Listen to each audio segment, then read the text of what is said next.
વિદ્યાર્થી મિત્રો, અગાઉના લેક્ચરમાં આપણે પ્રમેય 6.6 અને એને આધારિત એક્ઝામ્પલ જોયા હતા. હવે પ્રમેય જે કંઈ જોવાના છે એ એક પ્રમેયનું ટાઇટલ બીજા પ્રમેય ઉપર આધાર રાખશે. એ રીતના સળંગ 3-4 પ્રમેય આવશે. અત્યારે આપણે પ્રમેય 6.7 જોઈએ, જેમાં ટાઇટલ વાંચો તો ખબર પડે કે જો કાટકોણ ત્રિકોણમાં, આ રહ્યો ત્રિકોણ એબીસી, કાટકોણ કેવો છે તો આપણે બી ને કાટખૂણો કહી દઈએ. શિરોબિંદુથી કર્ણ પર વેધ દોરેલ હોય. એબીસી ત્રિકોણમાં બી કાટખૂણો એટલે ત્રિકોણ કાટકોણ ત્રિકોણ થઈ જાય. બી શિરોબિંદુ, એમાંથી કર્ણ એટલે આ કાટખૂણો હોય તો એસી ને આપણે કર્ણ કહીએ છીએ. આ એસી શું બની જાય? કર્ણ. આ એસી ને આપણે કર્ણ કહીશું. એની ઉપર શિરોબિંદુમાંથી કર્ણ પર વેધ દોરવો એટલે બી માંથી આ રેખાખંડને એવી રીતે લંબાવવાનો એસી સુધી કે અહીં પણ કાટખૂણો બને, ત્યારે એ વેધ બન્યો કહેવાય. અને એ આપણે આ બિંદુ લીધું ડી, આ ડી બિંદુ, જેને લંબપાદ પણ કહેવાય. ઓકે, તો એટલે આટલી બાબત આપેલી છે પક્ષમાં, એવું કહી શકાય. તો શું સાબિત કરવાનું છે? તો વેધની બંને તરફના ત્રિકોણો, આ વેધ બીડી બની ગયો. આ બંને ત્રિકોણ એબીડી બીડીસી, બંને તરફના ત્રિકોણ મૂળ ત્રિકોણને સમરૂપ હોય. મૂળ ત્રિકોણ કયો છે? એબીસી. અને એ બંને એકબીજાને પણ સમરૂપ હોય એવું સાબિત કરવાનું છે. ફરી હવે પક્ષ કેવી રીતે લખવો એની ચર્ચા કરીએ. તો જે આપેલ માહિતી છે કે ત્રિકોણ એબીસી એમાં બી કાટકોણ છે એટલે કાટકોણ ત્રિકોણ થઈ ગયો. બરાબર. હવે આપણે શું કહે છે કે શિરોબિંદુમાંથી વેધ બનાવવાનો તથા બીડી એ કર્ણ એસી પરનો વેધ છે.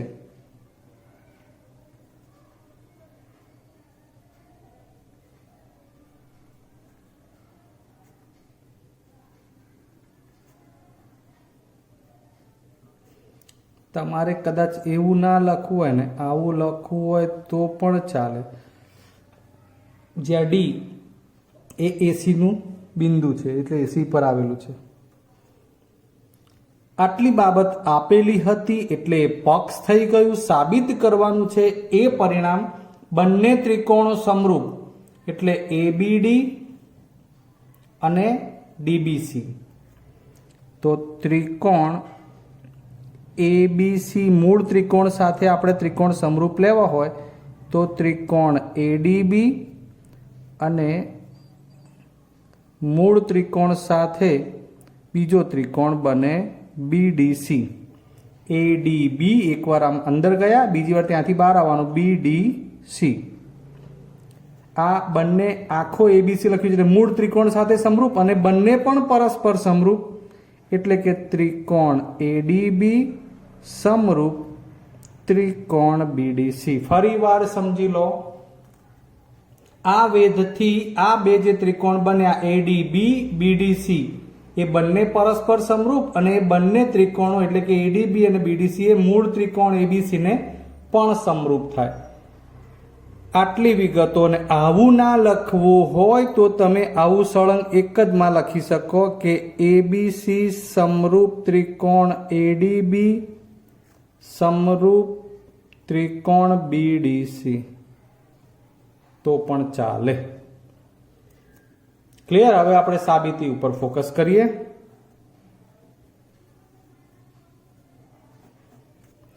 સૌથી પહેલા તો ત્રિકોણ બે આપ્યા બન્યા તે લઈ લઈએ કે એબીસી અને ત્રિકોણ એડીબી માં બંને ત્રિકોણમાં એક સરખો ખૂણો બનતો હોય તેવો. ચાલો હું તમને એની અલગ અલગ આકૃતિ બતાવું.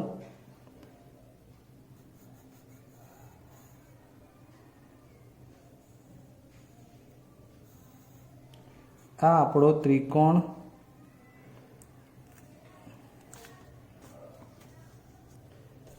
એબીસી અને એડીબી લેવા છે. આકૃતિથી જ તમને વધારે સમજણ પડવાની છે.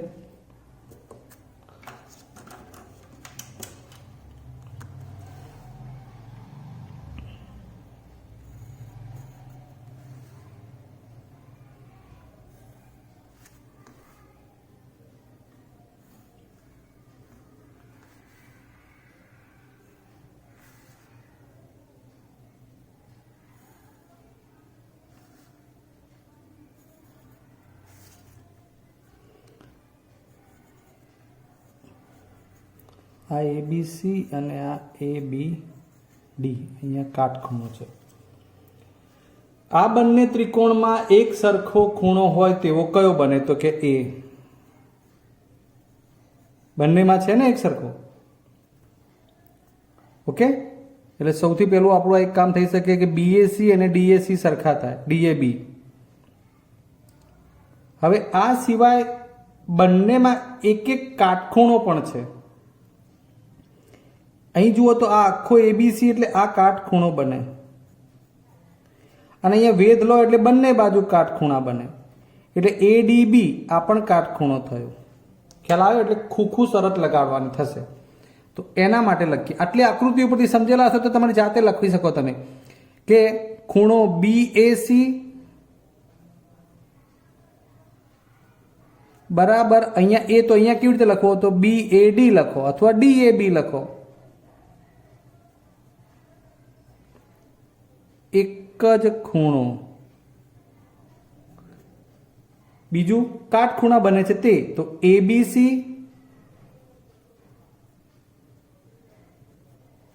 બરાબર અહીંથી એડીબી.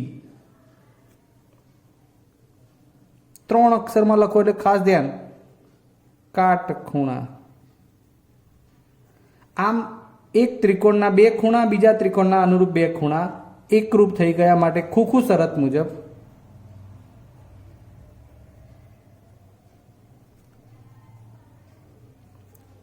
મુખ્ય બાબત આ છે સંગતતા, સમરૂપતા.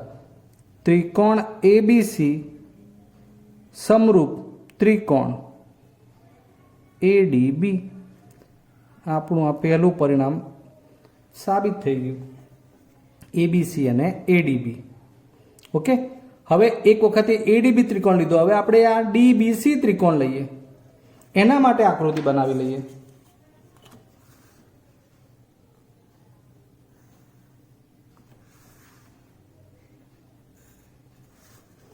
તમારે એક્ઝામમાં આકૃતિઓ બનાવવાની નથી, આ બંને અલગ. આ માત્ર આપણે સમજ માટે કામ કર્યું છે.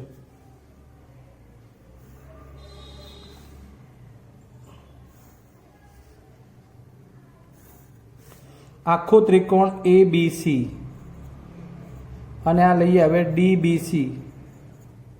બહુ ઇઝી. જુઓ, બંનેમાં તમને જોવા મળે તો આ તો કાટખૂણો છે જ, આખા એબીસી નો બી કાટખૂણો, હા, અને બીડીસી માં ડી કાટખૂણો, અને બંનેમાં સી ખૂણો. જુઓ, આકૃતિ પરથી તમારે હવે લખવાનું થાય.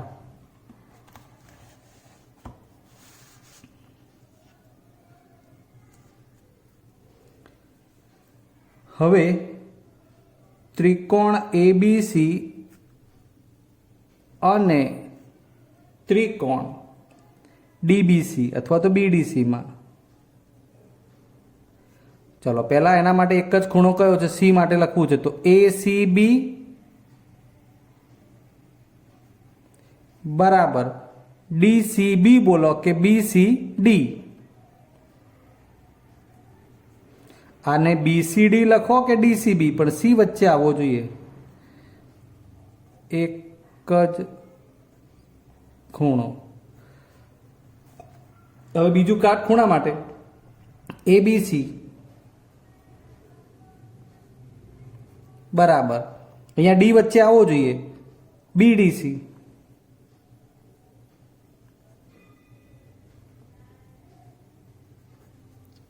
ક્લિયર? હવે ખૂખું શરત લાગુ પડી ગઈ. 2 ખૂણા 2 માટે ખૂખું શરત મુજબ. મિત્રો ગમે તેમ નથી લખવાનું. જો તમે માનો એબીસી લખી નાખો એકવાર, સમરૂપ. હવે આ સમરૂપતા કેવી રીતે લખવી? તો આના એ સાથે કયો છે એ ખબર નથી, ખૂણો છોડ દો. તો એબીસી ના બી જોડે અહીંયા કયો ખૂણો? ડી. તો બીજા નંબરે શું લેવાનું? ડી. પછી એબીસી ના સી ખૂણા સાથે કયો ખૂણો સમરૂપ આવ્યો? એકરૂપ. તો આ સી. તો ત્રીજા નંબરે સી, તો સી. બીજા નંબરે બી જોડે ડી. તો વધ્યું શું અહીંથી? એ. તો આ બાજુ શું વધ્યું? બી. એટલે ઓટોમેટિક ત્રિકોણ એબીસી સમરૂપ ત્રિકોણ બીડીસી થઈ ગયું. આપણું આ પરિણામ નંબર 2 જે આ સાબિત કરવાનું હતું. એબીસી સમરૂપ બીડીસી. એબીસી સમરૂપ બીડીસી ત્રિકોણ જે આવી ગયું. હવે આ બંને ત્રિકોણો મૂળ ત્રિકોણને સમરૂપ છે એટલે આપણે ખોખુની શરત પ્રમાણે બંનેને પરસ્પર પણ સમરૂપ સ્વીકારી જ લેવાના છે. માટે પરિણામ 1 અને 2 પરથી ત્રણેય સાથે લખી નાખીશું સમરૂપતાના પારંપરિકતાના ગુણધર્મ અનુસાર.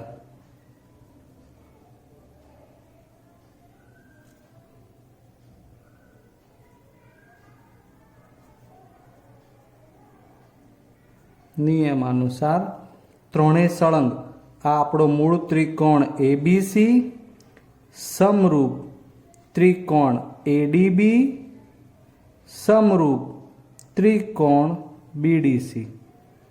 ઓકે, આ સાબિત થઈ ગયું. એટલે આ પ્રમેય જેનું ટાઇટલ તમારે યાદ રાખવાનું છે. હવે કેવી રીતે યાદ રાખવાનું એ જરા જોઈ લો. તો આખો ત્રિકોણ એબીસી એમાં એકવાર તમારે કેવી રીતે, તો એ ડી પછી શિરોબિંદુ સુધી જવાનું. આ વેદવાળા બિંદુથી અંદર જવાનું, એ ડી બી, પછી ત્યાંથી પાછા આવવાનું બીડીસી. આ પ્રમાણે જ ક્રમમાં યાદ રાખજો. તમે બીડીસી ને પછી બીસીડી નહીં કહી શકો. એડીબી બીડીસી આ તો આ રીતની આકૃતિ છે, પણ આકૃતિ બદલાઈ જાય. આવી રીતે ઊભી કરી નાખી હોય તો તમારે એ જ યાદ રાખવાનું કે પહેલા શિરોબિંદુ, પછી આ વેદવાળું લંબપાદ, પછી શિરોબિંદુ. એવી રીતે અંદર ગયા પછી એ જ રીતે ત્યાંથી પાછા આવવાનું. તો એક વખત આ રસ્તે અંદર ગયા એ ડી બી, પછી બી ડી, તો આમ બહાર જવાનું સી. એટલે એ બંને ત્રિકોણો યાદ રાખશો ને જેને આપણે મૂળ ત્રિકોણ સાથે સમરૂપ લઈ શકીએ છીએ. હવે આ જ પ્રમેય 6.7 આધારિત તમારે 3 ટાઇટલ આમાંથી સાબિત કરવાના છે. એ 3 ટાઇટલ જે સાબિત થશે જેને આપણે ગુણોત્તર મધ્યકનો પ્રમેય કહી શકીએ. એ પ્રમેયના એ ટાઇટલ આધારિત પ્રમેય નથી લખતા પણ આપણે સાબિત કરીએ છીએ. એના આધારિત જ તમે એના પછીનો 6.8 હોટ ફેવરાઇટ અત્યાર સુધીનો પ્રમેય ધોરણ 10માં ગણિત ભણ્યા હો એટલે એ પ્રમેય લખ્યો જ હોય બધા, એવું કહી શકાય. એ પ્રમેયની વાત પછી કરીએ છીએ. પહેલાં આના ઉપરથી આપણને મળતા પરિણામો જોવા છે. તો 6.7 આધારિત આપણે જે ગુણોત્તર મધ્યકના પરિણામ જોઈએ છે એની વાત કરીએ છીએ. હવે આપણે જે 6.7 નું પ્રમેય જોયું એની આકૃતિ છે. પ્રમેય 6.7 આધારિત પરિણામો એ પણ શેના? ગુણોત્તર મધ્યકના. ધ્યાન આપો. હવે આપણે તમને મેં હમણાં શીખવાડ્યું કે કયા બે ત્રિકોણો સમરૂપ થાય છે એને આધારિત જોવાનું છે આપણે. એટલે પહેલું પરિણામ તારવવું છે તો એમાં આપણને હવે ખબર છે કે ત્રિકોણ એબીસીમાં બી કાટખૂણો હોય, બીમાંથી વેધ લીધો હોય બીડી, તો બીડી લંબ એસી થતું હોય એટલે કર્ણ પર વેધ દોરવામાં આવે ત્યારે પહેલાં તો આ ત્રિકોણ કયા કયા બન્યા? તો કે એ બી સી, એ અને એડીબી. યાદ કરો, હમણાં જ આપણે જોયું આ બંને સમરૂપ હતા જે ઉપર આપ્યું જ છે. ચલો ના રહ્યું. આ બે ત્રિકોણ વચ્ચેની સમરૂપતા લઈ અને આપણે પરિણામ બનાવીએ. તો આમાં અહીંથી એ બી, તો અહીંથી શું મૂકી શકાય? એડી. હવે ધ્યાન આપજો. હવે મારે એ બી સ્ક્વેર બનાવવો છે તો અહીંથી એ બી છે એવું નીચે એ બી લાવવું હોય તો આ જે નીચેનું પદ છે ને એ અહીંથી મુકાય છે. એટલે એ બી લઉં અહીંયા તો અહીંથી એસી આવે. ધ્યાન આપો ફરી વાર. આ ત્રિકોણ એબીસી મૂળ ત્રિકોણ અને એડીબી આ બંને સમરૂપ થાય એવું તમને હવે ખબર છે. એમાંથી પહેલું બીજું મેં એબી લીધું તો અહીંથી એડી, પછી પહેલું ત્રીજું એસી લીધું તો અહીંથી પહેલું ત્રીજું એબી. આમ કરવાનું કારણ છે કે હવે આ એ બીને હું અહીંયા લઈ જાઉં તો એ બી ગુણ્યા એ બી એટલે એ બીનો વર્ગ થઈ જાય અને આ બાજુ અહીંયા બની જાય એડી ગુણ્યા એસી. બસ આ પરિણામની વાત કરીએ છીએ આપણે.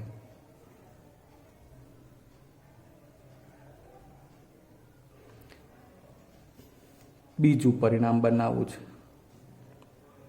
એ પણ ત્રિકોણ એબીસી જેમ એકવાર ત્રિકોણ એડીબી લીધો તો એ જ રીતે બહાર આવીએ હવે બીડીસી સાથે. એ ક્રમને મહત્વ છે તો આમાંથી લઈએ એ બી, એની જગ્યાએ આપણે બીસી સ્ક્વેર બનાવવું છે ને તો બીજું ત્રીજું લેવું પડશે બીસી, બીજું ત્રીજું બીસી તો અહીંથી ડીસી. ઓકે, હવે પહેલું ત્રીજું એસી તો અહીંથી પહેલું ત્રીજું એટલે બીસી. આવું જ કેમ એની પણ ચર્ચા કરીએ છીએ. તો બીજું ત્રીજું બીસી તો સામે બીજું ત્રીજું ડીસી. હવે પહેલું ત્રીજું એસી તો પહેલું ત્રીજું બીસી. આમ કરવાનું કારણ હવે બીસી ગુણ્યા બીસી થઈ જશે તો બીસી સ્ક્વેર બરાબર શું બનશે અહીંયા ડીસી ગુણ્યા એસી. ચલો આ પણ એક બીજું પરિણામ મળ્યું છે અગત્યનું. હવે ત્રીજું પરિણામ, આ બંને પરિણામમાં એબીસીની સાથે અંદરનો ત્રિકોણ એબીસી સાથે બીજો અંદરનો ત્રિકોણ આ બંને મૂળ ત્રિકોણ સાથે સમરૂપ લીધા. હવે એ બંનેને પરસ્પર સમરૂપ લઈએ એટલે કે ત્રિકોણ એડીબી સમરૂપ ત્રિકોણ બીડીસી. ઓકે, આ બંને અંદર જે બનેલા ત્રિકોણ છે એ બંને પણ પરસ્પર સમરૂપ હોય એ પણ જાણીએ છીએ. એટલે એને આધારિત હવે એમાંનું પરિણામ લેવું હોય તો બને આપણે એમાંથી પરિણામ બનાવવું છે એટલે બીજું ત્રીજું ડીબી, ડીબી તો અહીંથી આવશે ડીસી, પહેલું બીજું એડી તો અહીંથી આવે બીડી. ફરીવાર ધ્યાન આપો, આ બીજું ત્રીજું ડીબી તો અહીંથી બીજું ત્રીજું ડીસી, પછી પહેલું બીજું એડી તો અહીંથી પહેલું બીજું બીડી. આવું પણ લેવાનું કારણ કે બીડી ગુણ્યા બીડી ગુણાઈ જશે એટલે બીડી સ્ક્વેર થઈ જશે. તો આ બીડી સ્ક્વેર બરાબર શું શું ગુણાશે તો ડીસી ગુણ્યા એડી. આ આપણું બની ગયું ત્રીજું અગત્યનું ગુણોત્તર મધ્યકના પ્રમેય પ્રમાણેનું આ પરિણામ. ખૂબ અગત્યના 1 માર્ક્સના પ્રશ્નો માટે પણ સૂત્રો છે એક પ્રકારના. ધ્યાન આપો હવે શું થયું આ બધું અને આવું કેમ કર્યું મેં તમને હમણાં કહ્યું હતું. આમાં કંઈક વિશેષતા છે. આ રીતે વેદ દોરવાથી બનતા બે ત્રિકોણો પરસ્પર સમરૂપ હોય અને તે બંને ત્રિકોણો મૂળ ત્રિકોણને પણ સમરૂપ હોય તો એમાંથી બનતા આ પરિણામો છે. પરિણામ નંબર 1, આ બે ત્રિકોણ જે આ ત્રિકોણ છે એની પહેલી બાજુ AB તો AB ના વર્ગ માટે સૂત્ર બન્યું છે જુઓ AB સ્ક્વેર. બહુ જ સરસ છે. AB સ્ક્વેર માટે બન્યું એટલે એ બિંદુથી આ ભાગ આવ્યો જુઓ AD ગુણ્યા AC. AB સ્ક્વેર બરાબર એ બિંદુથી આ ટુકડો આટલો AD કર્ણ પરનો અને આખો કર્ણ AC. બીજું એ જ રીતે BC સ્ક્વેર, BC સ્ક્વેર બરાબર CD તો C બિંદુથી આટલો ટુકડો થઈ ગયો CD અને આખું AC એટલે કે કર્ણ. બરાબર છે. એટલે AB સ્ક્વેર બરાબર AD ગુણ્યા આખું કર્ણ AC, BC સ્ક્વેર બરાબર CD ગુણ્યા આખું કર્ણ AC. હું આખું કંઈક વ્યવસ્થિત બોલું છું. હવે ધ્યાન આપજો. આપણે ટુકડો અને કર્ણની વાત કરી. હવે આ BD સ્ક્વેરના સૂત્રની વાત કરવી છે. BD સ્ક્વેર અહીંયા રહ્યું શું છે DC ગુણ્યા AD, જ્યાં DC એટલે આ ટુકડો અને AD એટલે આ. એટલે ડી બિંદુથી કર્ણના બે જે ભાગ વહેંચે છે આ રેખાખંડો એ બેનો જ ગુણોત્તર છે, ગુણાકાર છે. ઓકે, તો હવે આને આપણે થોડુંક નામ પણ આપી દઈએ કે અહીં આપણે જેને વાત કરવી છે એમ દાખલા તરીકે AD તો શું બને AB નો સંલગ્ન રેખાખંડ. આ તમારી જાણ માટે અહીં AD એ AB નો સંલગ્ન રેખાખંડ કહેવાય. તો પછી ડીસી ને શું કહેવું જોઈએ? કોનો સંલગ્ન રેખાખંડ બને? તથા ડીસી એ આ બીસી નો સંલગ્ન રેખાખંડ.